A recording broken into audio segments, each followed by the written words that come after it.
I want to talk now about the Hadith. So how do we know about Islamic history? How do we know about things that happened with Muhammad and his child bride? And how do we know about the Hijrah? A lot of this stuff is actually not included in the Quran. If we know about it, we can sort of situate it roughly at this or that time of the Quran, but we have to use some guesswork and some scholarship and look at the context. So it's kind of like, the book of Joel. Well, when is Joel? The book of Joel doesn't say such and such was the king. It gives us no information about when it was written. So we have to look at the grammar, the vocabulary, the surrounding historical events, and we have to make a best guess at when Joel, this prophet, was around. So that's a lot of the stuff from Muhammad's life is like that too. So eventually what will happen with Muhammad is centuries after he's dead and gone, you'll have these scholars that are going around because the Sharia, which is the Islamic law, and the Islamic law touches on everything. It touches on how to dress, inheritance law, marriage law, divorce law, real estate law, corporate law, banking law. It touches on everything, what you can eat, how you step into the bathroom, the fact that you can have a dog in your yard but not in your house. I don't know if you guys know that. It makes me sad. I really like dogs, but apparently, according to Muhammad, an angel will not go into a house where there is a statue or a dog. So there you go. No dogs in your house, okay? So it touches on everything. All these weird, very removed and very particular facets of how you live your life. So what they're doing, because they're basing their entire legal system, their entire way of life, again, there's no differentiation between the religious law and civil law. They just don't have that. Because in the same way that God is one, the law is one. Why would you try to divide the religious from the political? I mean, it is illogical and it is an affront to God. It's blasphemous to try to separate these two things from a traditional Islamic point of view. So you have these different scholars, and they're going around and they're trying to collect sayings or events. Hadith means an event, a saying, a relation of something that happened, an account of something that happened. And they're trying to collect these recollections going back to Muhammad. Now, they're not at a place where they can, go and talk to someone who knew Muhammad, because all those people are also dead. So how do they figure out if one of these hadith is indeed authentic? And the word in Arabic is sahih. We still use this word today for correct. If it is correct, if it is accurate, if it is reliable. Well, they would come together, they would come up with what's called a chain of attribution. The word in Arabic is isnad. And this chain of attribution goes something like, this is how they usually start. Jim told Bob, who told Sarah, well, they wouldn't have women actually in most of these. Jim told Bob, who told Kenneth, who told Bjorn, who told Carlos that one time when they were going by a well, there was an old hungry dog, thirsty dog. And one of the Muslims who was a friend of Muhammad took water from the well and he put it in his sandals and he gave it to the dog. And Muhammad said, this man will have his reward in paradise for helping the dog. Okay? That's actually a real hadith. But the chain of attribution is not correct. I made that up. So this is how they do this. And they have all these huge collections of hadith. And they are attributed to different scholars. So the main ones that in Islamic jurisprudence they are going to focus on are by people like, there's a guy named Abu Dawood, there's a guy named Muslim, there's a guy named Al-Bukhari, and there are a couple of other ones. And these are huge. If you've seen the old traditional encyclopedia sets where it's half of a wall of shelves, some of them are that big. So when you hear someone talk about the hadith, that's what we're talking about, okay? These are these chains of attribution, and then an event or a saying from Muhammad or one of the people who was around him at the time. And indeed, most of the Sharia is not in fact based on the Quran. The vast majority of the Sharia is based on these hadith. So that having been said, what does it look like when Islam and Christianity meet each other? Well, the first thing that we can say is that the expansion of Islam was very fast. At this time, the two great empires, the Byzantine Empire, and after 476, it's still the Roman Empire, right? But we tend to call it, at least in the West, the Byzantine Empire. It is the continuation of the Roman Empire after Rome is no longer part of the empire, but Byzantium or Constantinople is now the only capital of the Roman Empire. So we call it the Byzantine Empire in history, but it is really the continuation of the Roman Empire. And they would have said, we are the Roman Empire. That's what they would have said about themselves. So you have the Byzantine Empire and you have the Sassanids, who are the ruling group of Persia. And they are fighting each other, and both of them are just totally and completely exhausted. So swooping out of Arabia come these very zealously, religiously motivated Bedouin warriors, and they're fast and they're agile. They're not more powerful or stronger, but these well-established armies that are used to fighting other armies are just not able to be as fast and agile as these Arab raiders. And eventually, most of the Byzantine Empire is being whittled away. And like I've said, Jerusalem, Antioch, Alexandria all belong to the Roman or to the Byzantine Empire, and those are all removed. Those are all conquered by Muslims, by the Arab nomadic warriors. Because again, they're faster. They're not stronger, and their numbers are not necessarily greater, but they're fast and agile. So what is it that happens in terms of the rise of Islam? After the death of Muhammad, you have this quick expansion, and then you have the invention of what's called the Dhimmi status, or Dhimme is the appropriate pronunciation in Arabic, but we usually just say Dhimmi. Have you guys heard this word before? Dhimmi or dhimmitude, the state of being a dhimmi? No? So this is, for non-Muslims, the status that they live under, living in an Islamic society. What does that look like? This idea that all human beings have the same rights is a totally stupid, ridiculous idea in Islam. The Quran is very clear. Antum khayr al-umam. You, Muslims, you're better than everybody else. So for a Christian and a Muslim to say we are all on the same level is completely wrong, it's ignorant, and it's something that they don't believe in because it's not something that God believes in.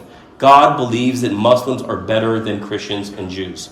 Now, Christians and Jews at least have a basic religion. So in the Quran they're called the people of the book. So they are allowed to live in an Islamic society, but if you are a polytheist or an atheist, you are a pagan, you cannot live in the Islamic society. You have the choice of either leaving, converting to a real religion, Islam preferably, or Christianity or Judaism, or if not, if you refuse to honor Allah, you have to be executed. Okay? These are the three options for the atheist and for the polytheist in the Islamic society. So the people of the book have inferior rights. Now they can get the better rights. All they have to do is become Muslim. You can enslave people who are Christians and Jews. You cannot enslave Muslims. If you are a slave and you want freedom, guess what you have to do? You become a Muslim. It's very, very intuitive. Where does the word slave come from? Does anybody know? The Slavs? Like Slovenia?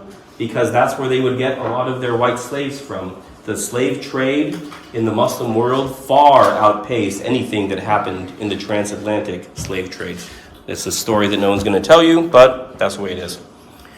So that's where they would get their slaves from, at least at one period in history. What was the status of the Dhimme? So the Christians and the Jews, the people of the book, and later the Zoroastrians, because they had a proper religion too, so they could be people of the book, they had to pay an extra tax. That tax was called the Jizya. The tax had to be paid publicly, it had to be paid once a year, and the paying of the tax had to be done in a sort of way of humiliating the person who was paying the tax.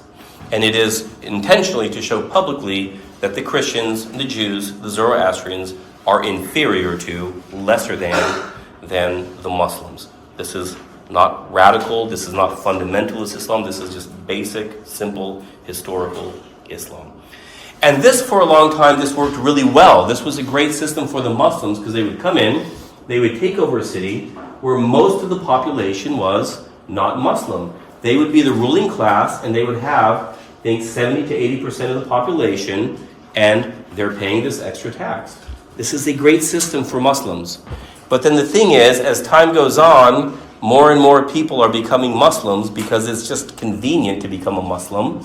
You have access to different jobs, like there's certain jobs that you can't get up to if you're not a Muslim. Some positions in the military or the government. Also, when you have commerce, Muslims would do commerce with other Muslims. So you really want to get that new silk coming in or that new pottery coming in that's so popular, you would become a Muslim. Oftentimes what would happen is the man of the household would become a Muslim because then he would have access to all these things.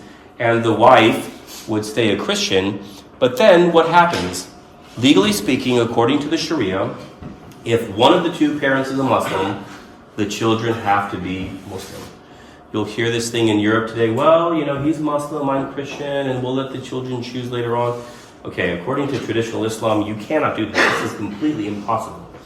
According to the Sharia, also, this is why a Muslim man can take a Jewish or Christian woman. Because that's great, because then all the children will be Muslim. They are cutting off that future generation of Christians or Jews.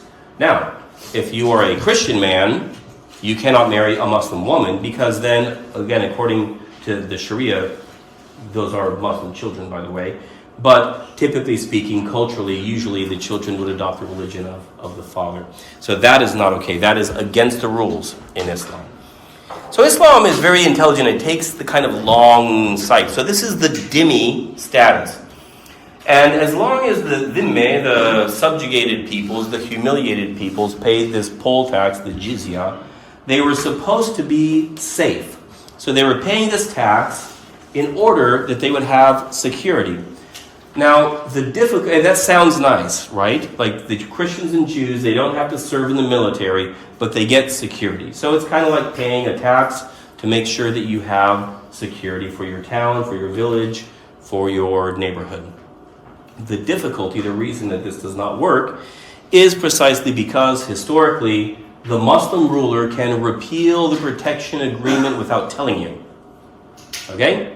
So imagine that you're paying insurance for years and years and years, and then you get into a car accident, and you say, oh, I've had this car accident, I've been paying this for years, and they say, yeah, sorry, we decided to repeal the insurance agreement, we just didn't tell you about it, so, good luck with that. This is actually how it worked. So if you needed to raise some extra funds, you're the local Muslim ruler, not a problem. We are going to repeal the protection on that village, go loot the village, and bring in the income. Now the problem is that this is not sustainable over the long term because once your population is entirely Muslim, you don't have this cash cow. You don't have this source of income. And gradually this is what happens. Either the Christians emigrate, or the Christian women are married and they have Muslim children, or you have such a tiny Christian minority that they've been kind of it's like squeezing water out of a rock. You have a little church that has 3% of the population. That is not enough to provide a good, comfortable life for the Muslim society. So that's one of the reasons why you have all these countries that had huge Christian minorities, or sometimes a lot, during this period of time, a lot of the countries were majority Christian, actually. It was just the Muslim ruling class. When you have that, it works well. But later on, as more and more people become Muslim, more and more Christians leave, it just breaks down, okay? Because it is based on having this large population, substantial population of Christians and Jews and Zoroastrians who are working and paying taxes so that the Muslims can receive this subsidy and be the rulers of the people. So this is the system of dhimmitude. It is not a great system. Also, they have to be publicly humiliated. This is very important. Honor is an important thing. Status. So, for example, Christians cannot build new churches, and Jews cannot build new synagogues. Furthermore, if you want to, Christians cannot ring their church bells. This is part of it. They're like, no, we don't want to hear that. So, if you go to a lot of the old Orthodox monasteries, they kept on existing but they would have to take out the metal bells and they would have to replace them with these wooden blocks. And so it sounds different. Instead of a ringing bell, it sounds like, I mean, I'm not going to try to make the sound, that would be stupid. But anyway, it just sounds like a bunch of wooden things hitting other wooden things. So it's enough to let the people know, hey, it's Sunday morning, we're going to get together for the Eucharist, come on over. But they couldn't have bells. Furthermore, they could not even repair their churches without permission from the government. And guess what it was like to get permission from the local ruler? You had to bribe him and get him a bunch of money. You want to fix that toilet? This is still the case in Egypt, by the way, even to this day. All of these leftover, in this case from the Ottoman Empire, these are leftovers. So if you want to put in a new door in your church, like if you want to go the legal way, you've got to get specific permission from the government, and that's going to be bribes, 5 years, 10 years, who knows. The point is, this is all dimitude, and it is all designed to humiliate and subjugate the people who do not have the wisdom and the goodness to embrace the prophet of Allah, Muhammad. So this is the way that they're looking at it. Nonetheless, miraculously, some of these Christian communities continue to exist. We talked about the Coptic Christians yesterday. We talked about the Ethiopian Christians yesterday. The Ethiopians are not under Muslim rule, but the Copts in Egypt, they are. So one of the most interesting people that we're going to find, who is, some would say, the last of the Eastern Church Fathers, is a guy named John of Damascus. Lots of saints named John. This is John of Damascus. And he is an influential Christian, and he is actually active in the caliph's court. He is active, or he lives from the years 675 to the year 749. He's born in Damascus. He's a Christian serving as a high-ranking administrator in the Umayyad court. The Umayyads are one of the caliphates that come after the rightly guided caliphs. It's the Umayyads and the Abbasids, and there's a whole bunch of them. And and then later on in his life, he's going to become a monk and go off to one of these very rugged monasteries in the countryside around Jerusalem. In his book on heresies, John is the first Christian to write extensively about Islam, by the way. So this is why he's so important and why we're looking at him. And he writes a book called On Heresies. And in his book on heresies, he provides one of the first Christian theological assessments of Islam. And he does not categorize it as a new religion, but as the Christian heresy that we studied yesterday.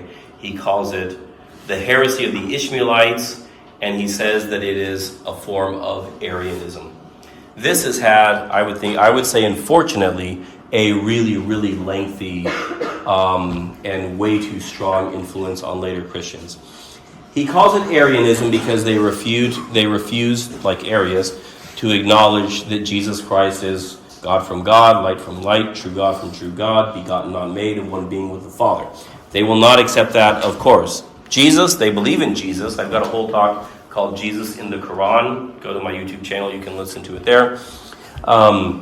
But they believe in Jesus, but they certainly do not believe that Jesus is the Son of God, completely deny that. And we'll talk about more of these things tomorrow. They do not believe that Jesus was crucified for our sins at all. And they certainly don't believe that Jesus is anything beyond a regular human prophet, like David, like Solomon, like Noah. So he's going to say that this is a form of Arianism. Why do I think that John of Damascus totally misses the boat here? Because he doesn't get what Kenneth Cragg got, that Islam is a whole political system. Islam is primarily a political and legal system that backs itself up with a religious narrative.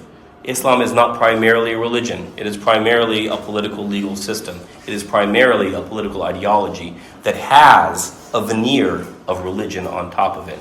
So the main thing is not Jesus as the prophet or Muhammad as the prophet.